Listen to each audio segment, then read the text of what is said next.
السلام علیکم. بنو نه ډیر افسوسناک خبرونه را روان دي او داغي یو لوی بیک گراوند دی.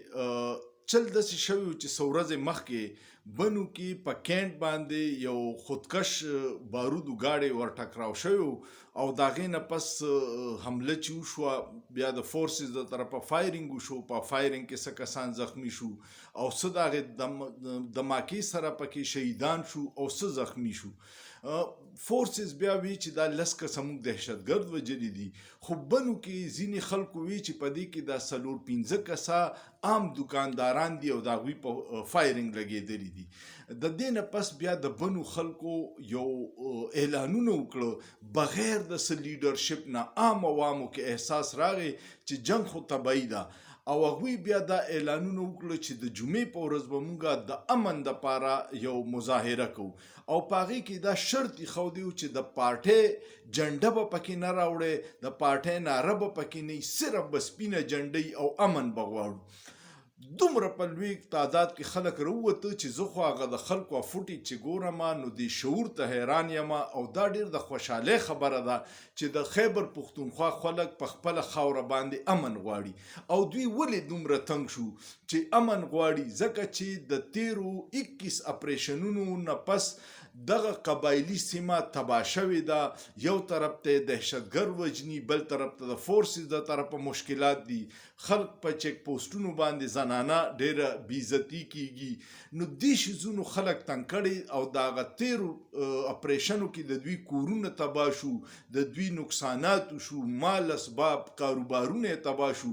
نو خلکو ته د جنگ او د اپریشن د تباهۍ احساس دی، ځکه دې پیریله په ګڼ شمیر باندې خلک راوتي او صرف د امن خبره کوله. بیا پکې دا وشوه چې افسوسناکه واقعه چې په هغې امن په احتجاج چې دی په هغې باندې فایرینګ وشو. یو پروپیګنډه دا وه چې دا په فورسز ډایرکټ فایرینګ وکړو او بل طرف موقف دا دی چې دا درېمګړي فایرینګ وکړو چې حالات خراب شي او نور اپریشن له جواز جوړ شي. هر څه چې دي خو وجلي کېږي. زمونږ غریب پښتون په اسلام آباد کې چې کم په یخو کمرو کې ناست دي، د ایر کنډیشن کمرو کې او د اپریشنونو فیصلې کوي، دغه پنجابیان چې د پښتنو د کلچر نه دي خبر، د پښتنو د روایاتو نه دي خبر، د ګراوندز حقیقتونو نه دي خبر، نو دغه پکار ده چې پښتانه نه پکې مشوره والي. کم ځای کې چې عوام د اپریشن حمایت نه کوي نو هغه اپریشنونه نه کامیابیږي. کو ته د زور زبردستی یا د ټوپک په زور سکې د هغې به الټه نقصان کیږي. آلریډي د ملک سیاسي حالاتو په وجه باندې د ادارو او د عوام په منځ کې ډېرې فاصلې راغلي. دغه فاصلې کمول پکار دي، نور په دغه فاصلو کې اضافه نه ده پکار. د حکمت نه کار اخیسته پکار دي، د سوچ فکر نه پکار اخیستی. پښتون او بلوچ ډیر تباهال روان دی د 30-40 کالو راسې او د پښتون او د بلوچ په سای کې ځان پوهه کې په نفسیات دې بدله نه پریدي چې د مړی وکړو نو د 100 کاله پورې دی هغه نسلونه به ختم کی خو بدله نه پریدي. نو د دې دواړو طرف د دې اپریشن او د دهشتګردۍ په نقصان کې چې عام پښتون کل وجلي کیږي هغه په خاندان کې یو نفرت ډیولپ کیږي او دغه نفرت بیا ریاست ته نقصان رسي.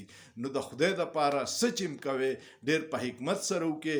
اخري خبرونو راتلو پورې دومره خبر شوم چې وزیر اعلی صاحب هلته کې څه د جرګې او د روغې پکې کار شروع کړی، خلک ناست دي، نو هره خبره په مذاکرات ختمیږي.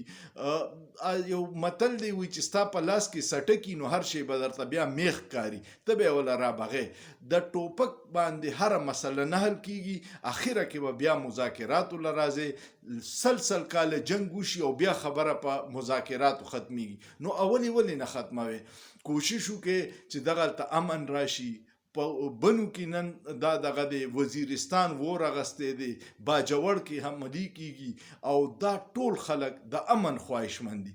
نو د امن دی موقع له ترجیح ورکې او د اپریشن او ټوپک لکټي په دویمه لیول وساتئ، کیدای شي چې امن کامیاب شي او د دغه ضرورت رانشي. ستاسو څه خیال دی؟ کو د بن واقعي حوالې سره ستاسو سره څه معلومات دي نو په کمنټ کې ماته لازماً ولیکئ چې بیا د دې باندې خبرې وکړو او قوم ته د دې حالات ووایو. سوچ پې وکړئ، په سوچ کې څه ګناه نشته.